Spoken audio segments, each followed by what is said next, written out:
Talking about the Atlanta Braves here on Sports Talk ATL, and now we're going to break down this roster outlook because I did this on the site. If you want to go read it, check it out at sportstalkatl.com.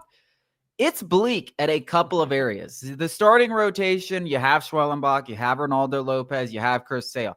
But then we know Spencer Strider is going to be out at least a month. And after those guys, I mean, A.J. Smith-Shawver, I'm not against giving A.J. Smith-Shawver the fifth spot in the rotation because I do think it's about time. Sink or swim time, right? Like he's been at AAA bouncing up and down against the majors. It's time to give him, at least a half a season and see what he's made of. Give him the rope. If he holds on, good. If he hangs himself. Yeah, it's like it kind of like you did with Bryce Elder a couple years ago. Like it's about that time. But the fourth spot, I mean, it's a blank canvas. I mean, it has to be filled. There's no one in the organization I think can fill it. I mean, unless you're talking about Bryce Elder and Ian Anderson, I don't think any of us want to see that.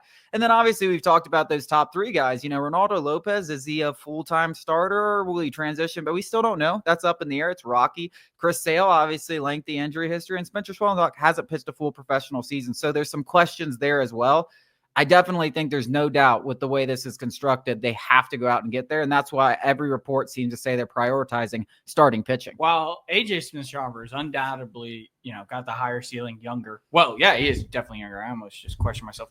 Correct me if I'm wrong. Ian Anderson's out of options. So is he? I think he is. He might be. Sink or swim to him is, he's at the edge of the cliff right now. I think the fifth spot would go to him. Not purely based off of, production and what he's going to be able to give to the Braves rotation, but just because of roster management purposes. It feels like it's not eerily similar, but it's not dissimilar from the Soroka situation last offseason where Soroka was out of options. And we kind of either go, is he going to give us something in the rotation or not? And we ended up trading him in that like 6 or 7 player deal for Aaron Bummer. So I don't think, Ian Anderson, it might be the most likely guy to get traded this offseason, unless, of course, Alex Anthopoulos thinks that he can really carve out a real role in this rotation. And, I think if you believe in him, I think you maybe give him Spencer Strider's spot until Strider's completely ready to come back and maybe, give him that rope to either pull himself up or hang himself with. I don't really know. But the rotation does look bleak, especially when you consider everything that did go wrong with this entire team, Spencer Strider's injury. Everything almost kind of went like Charlie Morton was healthy for most of the year. Max Fried had some nicks and dings, but was mostly healthy. And Spencer Schwellenbach emerging was ideal, out of nowhere. Chris Sale fully healthy, Ronaldo Lopez, a couple of fatigue. Like the rotation kind of think most things went right in the rotation. Yeah, I mean, there were some nicks and knacks. There were some dings. I mean, Spencer Strider obviously tore his UCL, so that's pretty. That's pretty bad. Our best pitcher. I see him a little silly. It's like this idiot saying everything kind of went right. Our best pitcher pitched one game. Yeah, but I get what you're saying with the guys that are healthy right now. Everything kind of went right. Yes. But with the way the starting pitching market went out, if they don't go out there and trade for someone, I don't know if they can go out and get a big guy. Maybe Nathan Eovaldi could be at the tippy top of their price point, but I imagine someone will probably overpay, give him 80, 90, maybe even 100 million based on the contracts that we've seen. I mean, it could be 3 years, 100 million. I mean, the way that we're seeing, 3 years, 67 for Severino. I mean, that guy deserves at least 90 of Eovaldi. I mean, he's won 2 World Series and been a way better pitcher over his career. Yeah. So yeah, that could be too pricey. I mean, I'm kind of thinking, if you go the free agent route, it might just be Charlie Morton and let those guys battle it out until Spencer Strider gets there. Charlie Morton, $10 million back. We'd be lucky to get him for $20 million. Yeah. I'm serious. Yeah, and that might be the best option. I think you would be with the funds. I know a lot of Charlie Morton is such a divisive figure for the Braves, which I don't really get. When you expect him to be what he first was when he came to Atlanta versus year, 4 now? It would be year 4. I think you're insane for thinking that would be 21, 2, 3. This would be 4. No, 2, 3, 4, 5. Okay. Because it's 2025. Yeah. So, Good Lord Almighty. Yeah. So, he's been here such a long time, half a damn decade, that you're expecting him to be that same guy is ridiculous. He is a more than adequate back end of the rotation, especially when he's been an Iron Man for most of the time. Yeah, I mean, he's pretty much made all of his starts. Pretty much. And like you said, Severino has not been as good as Charlie Morton was basically over any point during his Braves career. And he just got 3 years, $67 million. So 1 year, $20 million for similar production. I think and I assume he probably wants to stay with the Braves. He's lauded over how much he loves Atlanta. It doesn't make, I don't think he's going to want to get up, get his family and make a bunch of changes this late in his career. So that does seem to make a lot of sense. It does seem like he wants to play another season. So we'll see if that's the direction that they go. But the outfield is what really scares me, because Ronald Acuna is going to be out for at least 6 weeks. That's the report from Mark Bowman. It could be 2 months. It could be the All-Star break. Like, let's be real about this. And frankly, even when he returns, as we've said a million times on the show, we don't know about the DH thing. Like, he could have to DH.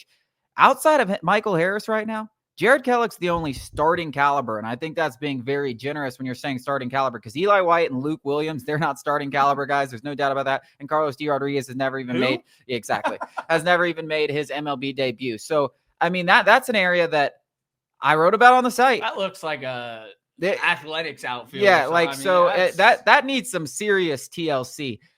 And I did bring up the idea on the site that Marcell Ozuna is in pretty good shape, guys. You know, I said this, and I think you laughed at me earlier in the offseason.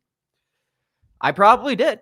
I think and then I got to thinking, and he looks pretty good out there. And, you know, there's financial ramifications that could motivate him, right? If he proves that he can just be a serviceable outfielder and go out there and hit 30, 40 homers, his next contract is going to be a lot bigger than if he's a permanent DH. We don't know what's going to happen with Ronald Acuna. And if you want both those guys in the lineup, Marcell Ozuna needs to be prepared at the very least to play some outfield, because there's a possibility that at least on some nights that Ronald Acuna, if not all nights, is going to have to DH. If you want them both in the lineup, that big boy is going to have to that slim boy now is going to have to get out there and play some defense. Yeah, I don't think we can't call him the big bear. Oh, the slim bear. We need to come up Slim with a Barry. name for him. Yeah, we got to come up with a better name. Maybe the husky bear. He's no longer the big bear, but I think it's a really bleak. I think that's maybe underselling it. Bleak is not doing it justice. It's detrimental, and obviously a lot can change. But I think, you know, if you want to talk about ability, that's fair to debate. You know, the guy hasn't played in the outfield in I don't know how many years. You know, he played 2 games in 2023. He was tapering off even when he was playing. Oh, tapering is that's very generous. That's doing. It was unwatchable. Yeah. And I watched Jorge Soler play the outfield. But ability and willingness are something completely different. If you want to talk about willingness, he was hang on. He wasn't even willing to play first base. He volunteered. He was like, I want to do it. I want to do something other than just, you know, DH just in case we need it.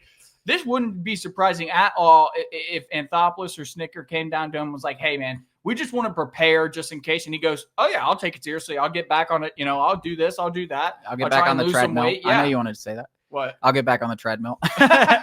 No, I'd actually go out and venture to say that conversation has 100% happened. Like, there is no way the Braves, knowing what they know about Ronald Acuna Jr., haven't had the conversation with Marcell Ozuna that you might have to play some outfield. So be ready to play some outfield. And Marcell Ozuna has shown us, for whether it's the first base thing, whether it's the thing we've seen about the clubhouse, that he's a team first guy. Yeah. And I think he's taking it seriously. It looks like he's taking it seriously. I don't expect him to go out there and be an even average outfielder after not playing, and he's still not the fleetest of foot. But I do think he can be better than Jorge Soler was last year. And we won a lot of games with Jorge Soler out there last year.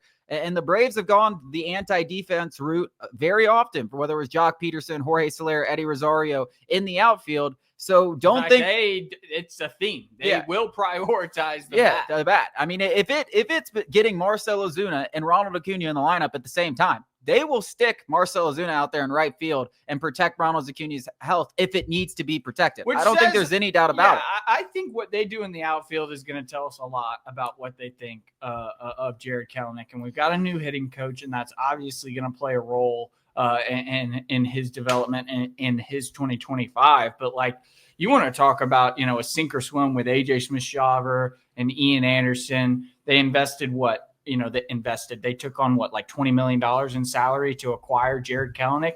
This feels like, at worst, you could just stick him on the bench and he's a really good bench piece. But, this feels like a sink or swim kind of offseason for Jared Kelenic. Yeah, I mean, listen, it'd be great. Like I said, there's things that I don't expect. I don't expect Ozuna to be great in the outfield. I don't expect Kelenic to come out there and be in starting caliber. But if one of those things can happen, it would make this picture look a lot bigger. But regardless, I think the main point is they got to add at least one starting caliber thing, which is what I've been saying all offseason. Coming up after the break, we're going to get into some Hawks talk. The Hawks are must-watch television. Again, you need to stay tuned.